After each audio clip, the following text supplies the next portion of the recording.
மாவட்டத்தில் 200 தூய்மை பணியாளர்களை கொண்டு மாஸ் கிளீனிங். மேயர் ஜெகன். உலக புகழ்பெற்ற பனிமயமாத ஆலய திருவிழா வருகின்ற 26ஆம் தேதி கொடியேற்றத்துடன் துவங்குகிறது. இதனை முன்னிட்டு பனிமயமாதா கோவில் நிர்வாகத்தினர் மாநகராட்சி மேயர் ஜெகனிடம் பல கோரிக்கைகள் வைத்தனர். அதன் அடிப்படையில் மாநகராட்சி சார்பில் பனிமயமாதா ஆலய வளாகத்தில் மருத்துவ முகாம் இன்று துவங்கியது. இதனையடுத்து மாநகராட்சிக்குட்பட்ட 40வது வார்டு மாதா கோவிலை சுற்றியுள்ள ஸ்டேட் பேங்க் ரோடு மற்றும் 4 மெயின் ரோடுகளிலும் மாநகராட்சி தூய்மை பணியாளர்கள் 200 பேர் தூய்மை பணிக்கு தேவையான உபகரணங்களை கொண்டு 50க்கும் மேற்பட்ட வாகனங்கள் மூலம் மாஸ் கிளீனிங் பணிகளை மாநகராட்சி மேயர் ஜெகன் துவக்கி வைத்தார். இந்த பணிகள் தொடர்ந்து 4 நாட்கள் நடைபெற உள்ளது.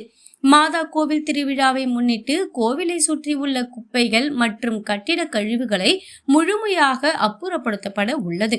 திருவிழாவின் முக்கிய நாளான ஆகஸ்ட் 5ஆம் தேதி தேர் பவனி நடைபெற உள்ளது. தேர் பவனி வீதி உலா வரும் பகுதிகளிலும் மாஸ் கிளீனிங் நடைபெறும் என்று தெரிவிக்கப்பட்டுள்ளது. இந்த நிகழ்ச்சியில் மாநகராட்சி ஆணையர் மதுபாலன் மற்றும் மாநகராட்சி அதிகாரிகள், மாமன்ற உறுப்பினர்கள், பனிமயமாதா கோவில் பங்கு தந்தை, கோவில் நிர்வாகிகள் உள்ளிட்டோர் கலந்து கொண்டனர்.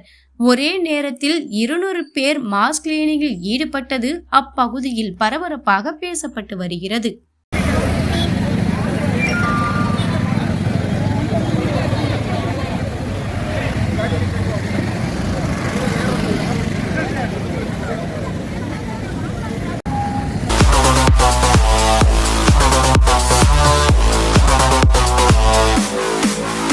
Yeah.